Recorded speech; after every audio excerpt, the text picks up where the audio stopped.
Last there in May? June, yeah. Le problème, c'est qu'encore une fois, après vérification, il s'avère que Brianna n'a pas dit vrai, et cette fois, il est impossible d'en douter parce que les informations ont été livrées par le CDC de la base lui-même.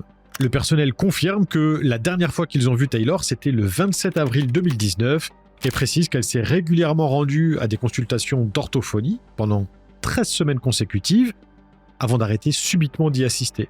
Résultat des courses, début mai, elle a été renvoyée du programme après avoir manqué 2 rendez-vous.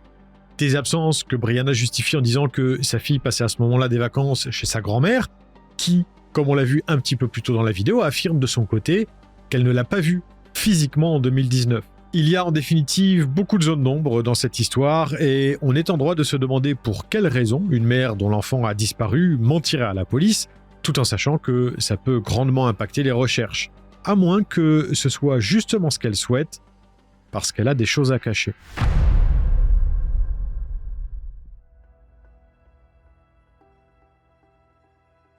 Et justement, en parlant de recherche, elles sont au point mort parce que les enquêteurs n'ont réussi à recueillir ni indices, ni témoignages qui puissent les aider à comprendre où se trouve Taylor actuellement. Rien n'indique qu'elle a été enlevée, tout porte à croire qu'elle ne s'est pas enfuie non plus, c'est comme si elle s'était évaporée, et l'absence de logique dans tout ça fait tiquer les enquêteurs qui s'intéressent assez rapidement aux affaires de Brianna. Et ils ont de quoi faire, parce qu'il se trouve qu'elle avait en réalité 2 logements à Jacksonville, la maison que vous avez déjà vue, mais également un appartement dans un complexe situé au 8787 Southside Boulevard. Et il est à noter que pour effectuer son déménagement, Brianna avait embauché des gens via Craigslist, des personnes qui ont formellement attesté n'avoir jamais vu Taylor pendant qu'ils étaient chez sa mère. Quoi qu'il en soit, Brianna vient tout juste d'emménager au 661 Ivy Street, donc il n'y a pas grand-chose dans le logement, mais parmi le peu de choses qu'il y a à l'intérieur, un élément en particulier attire l'attention des policiers.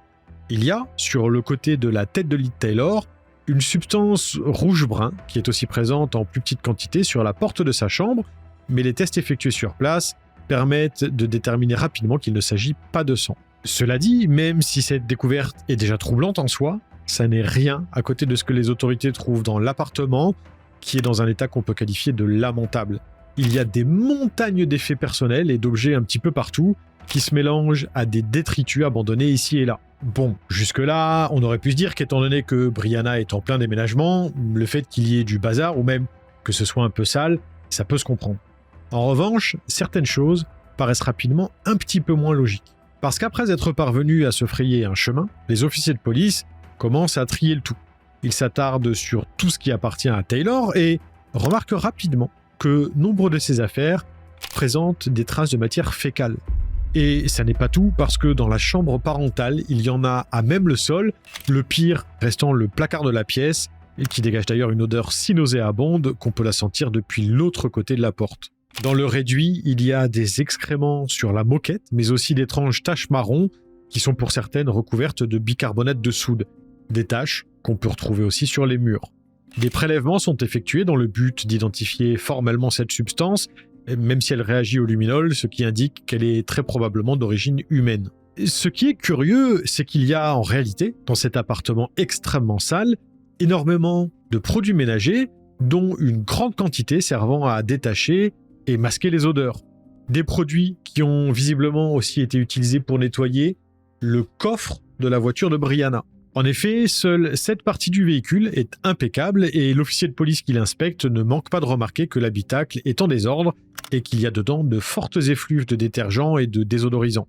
Il n'est pas exagéré de dire que chaque découverte est moins rassurante que la précédente et les témoignages de certaines des personnes qui vivaient dans le même complexe que Brianna, au 8787 Southside Boulevard, enfoncent le clou. En effet, tout comme les voisins de son quartier actuel, la plupart disent qu'ils ne se rappellent pas avoir vu Taylor dans les environs. En fait, il n'y en a qu'un seul qui se souvient l'avoir croisé.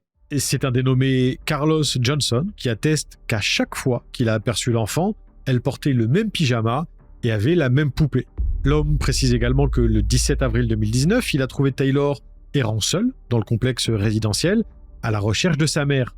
Une situation qui s'est reproduite quelques jours après. Toujours selon les dires de Carlos, elle n'avait pas l'air stressée à ce moment-là, comme si elle avait l'habitude d'être livrée à elle-même, ce qui avait effectivement l'air d'arriver assez souvent. Le voisin raconte que Taylor lui faisait un signe de la main à chaque fois qu'elle l'apercevait depuis sa fenêtre et que ça ne se passait que quand la voiture de Brianna n'était pas là, ce qui indique qu'elle laissait régulièrement sa fille de 5 ans chez elle sans surveillance.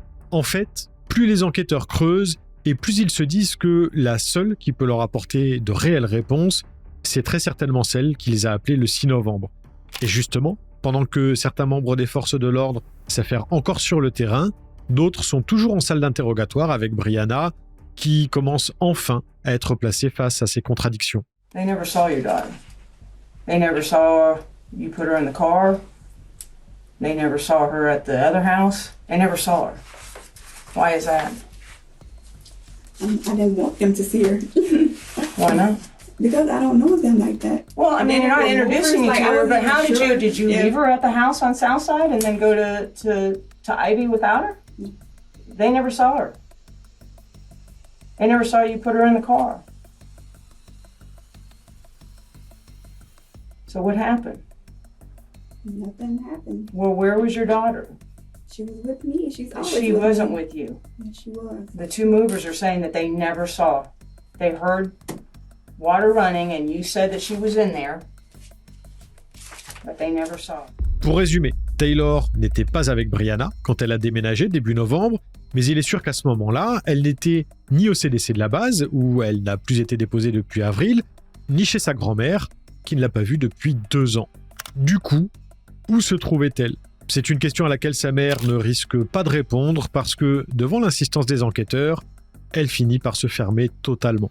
I'm done with this. I don't want to talk No, to you. no. Because, yes, I am done. Because you're lying to me now. So How am I lying to you? I'm not lying You to just you. said that my mom. I literally picked my mom. I mean, not my mom. I'm my just daughter telling you up what my from- partner said. And I'd like to explain to you, but I don't know where to get that from because I literally went down there. Do you want to talk to Halloween the night? Do you want to talk to the detectives I spoke with her and then get that? Find out what the information they gave? I'm done with this because I don't know where this is going. But no, no.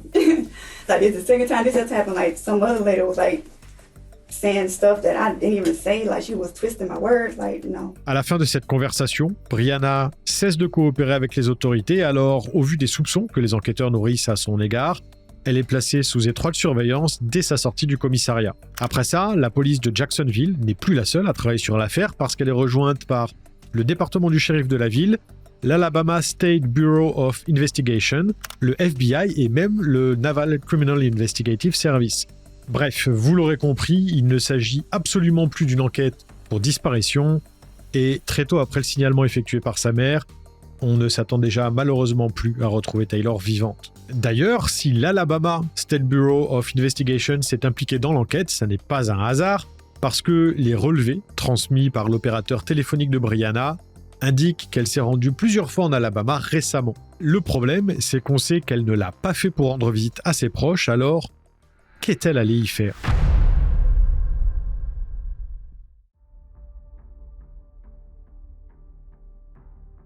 Il s'avère que la voiture de Brianna va parler beaucoup plus à la police que ne l'a fait sa propriétaire, parce que, comme je vous le disais, à l'intérieur, certaines choses ont fait tiquer les enquêteurs.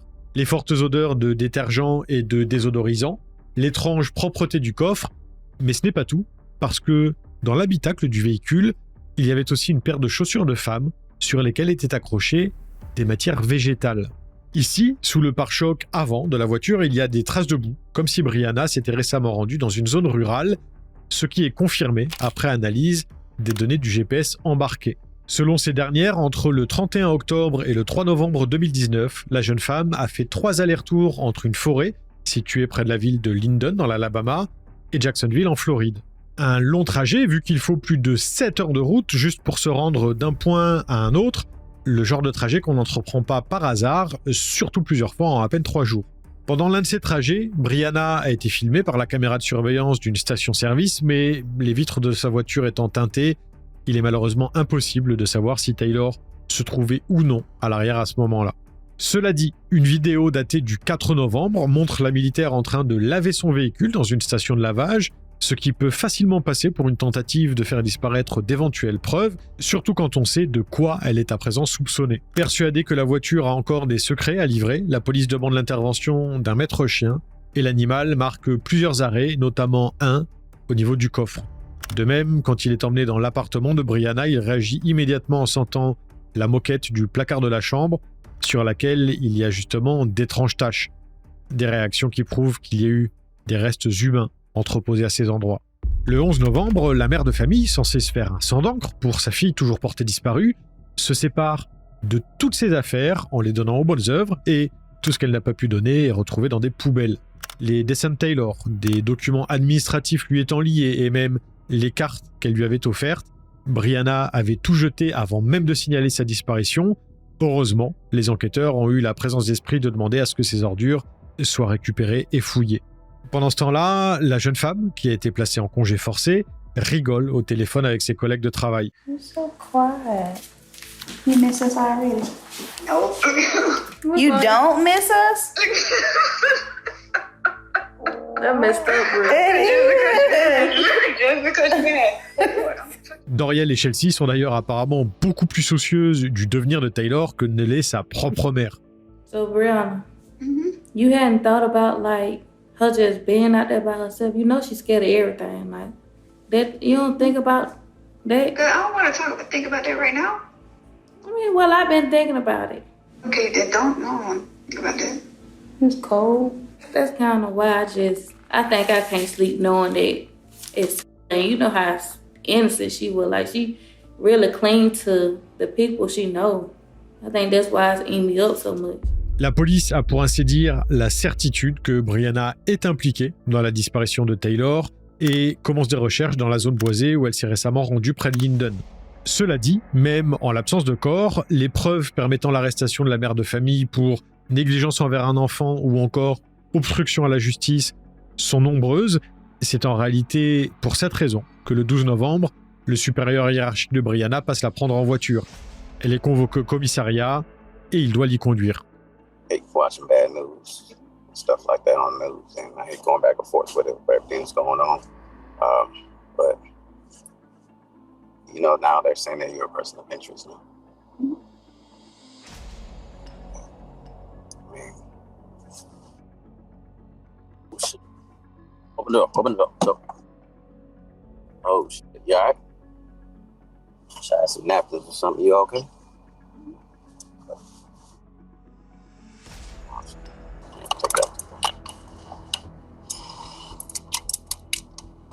I don't know why they were saying that. Pourtant, le même jour, la police fait une découverte qui prouve à elle seule que Brianna savait très bien pourquoi elle était soupçonnée par les enquêteurs. As we reported earlier today, search teams uncovered the remains of a child in a wooded area in Alabama. And while indications are that this may be Taylor Williams. Sur le lieu des fouilles, c'est un sac poubelle contenant un t-shirt d'enfant taché de fluide de décomposition, lui-même emballé dans un rideau de douche enterré peu profondément, qui a été découvert en premier. Mais le pire restait à venir parce qu'à peine quelques mètres plus loin, quelques os entiers et des fragments ainsi qu'une touffe de cheveux sont retrouvés. Quand Brianna sort du coma à Jacksonville une semaine après, la police l'arrête et lui donne une dernière chance de dire la vérité. Our investigation has led us to some things in Alabama. Okay? And what we need to do today with you is we need to talk about what's going on out there. Now, where in Alabama are you from?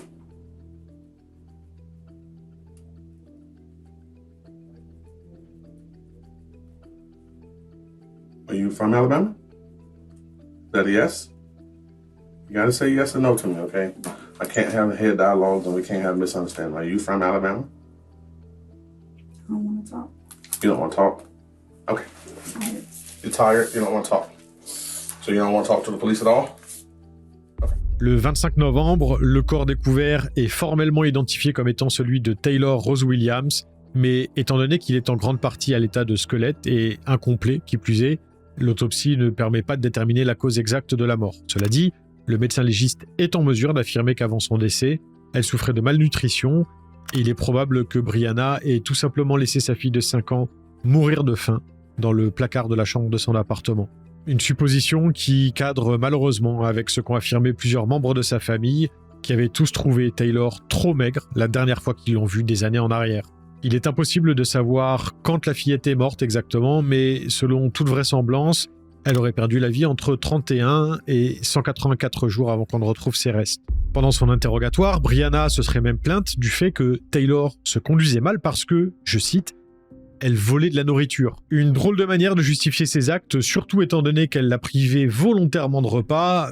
L'enfant n'avait donc pas d'autre choix que de se procurer par elle-même de quoi manger. C'est en réalité parce que Brianna sentait l'étau judiciaire se resserrer autour d'elle et qu'elle voulait échapper aux conséquences de ses actes qu'elle a tenté de sauter la vie en avalant de la lessive le 12 novembre. Elle n'a pour l'instant pas daigné avouer formellement avoir tué sa fille de 5 ans, mais elle a tout de même accepté de plaider coupable de son meurtre sans préméditation, à la suite de quoi elle a été condamnée à une peine de prison à perpétuité en 2022. Vous comprendrez donc aisément maintenant pourquoi Brianna Williams est devenue l'une des femmes les plus détestées des États-Unis. Si le récit vous a plu, pensez à vous abonner pour ne pas rater les prochaines affaires et mettez un pouce bleu, ça prend une seconde et ça fait toujours plaisir aux créateurs. Et en parlant de créateurs, avant de vous quitter, j'aimerais passer un petit coup de fil rapidement.